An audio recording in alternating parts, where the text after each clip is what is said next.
In the United States, a state of emergency is still in effect in the state of California because of one of the largest wildfires in that state's history. Fire crews have made some progress against the blaze in the Yosemite National Park, which is threatening the water and power supply for San Francisco more than 100 miles away. On the phone now is Battalion Chief Julie Hutchinson of CAL FIRE. Thank you so much for taking the time out of your very busy schedule. You bet.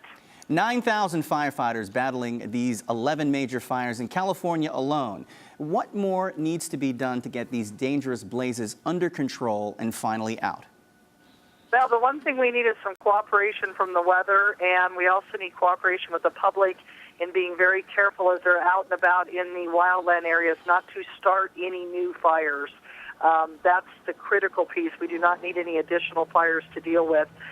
We are jumping on any fires that start as quickly as possible and keeping them small, but obviously we've got a lot of work ahead of us with these 11 fires. What is the main condition that is driving the growth of these blazes? Is it the condition of the land and the trees in the path of the fire? Is it winds? What would it be in your estimation? Sure, it's actually both of those things. It's been very dry here in California, and early on we knew we were going to have a tough season because the grass, the brush, the timber is all very, very dry and very receptive to fire. Now we get fires started, some of them based on a lightning siege, some of them are still under investigation. The fuels are receptive, the fire gets going, and now we add in these weather events with stronger winds pushing these fires around.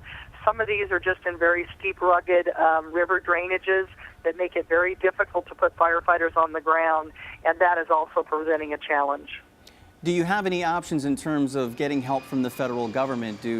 Are there any options in terms of the use of National Guard troops or any kind of federal assistance in helping support you in this effort?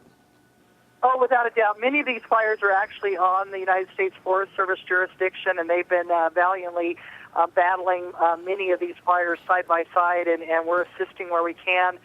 We also have our own fires that are going. But it is a cooperative effort, and that's one thing here in California. We do have a very robust system of working together at the federal, state, and local level. We mobilize everybody we can, and then we also have those agreements out of the state or those agreements with the military to have that surge capacity. We are using the military to assist us, the National Guard and such, with helicopters and with C-130 air tankers as well, between the Forest Service and CAL FIRE. So we are using that surge capacity. We're working hard to stop any new fires, but we have a lot of work to do, especially on the rim fire. You talked about advice to people who are in the area in terms of not starting new fires, but it is the start this week of Labor Day weekend. What precaution should road travelers take in making their way in and around California and the western states? Yeah, great point. A lot of people are going to want to get out there and get that one last vacation in, and we want to encourage people to still do that, but check in advance, know where you're going, know if there's been fires in the area or not. Make sure the areas you're going to are open. Like the Yosemite Valley is still open. We don't want to discourage people from coming. We just want them to be aware of what is going on around them and that the conditions could change. People need to be aware of that. They need to think about where they're going, and they need to, again, think about what they're doing. If campfires aren't allowed, don't have campfires. Check with those campgrounds when you check in and make sure. Julie Hutchinson.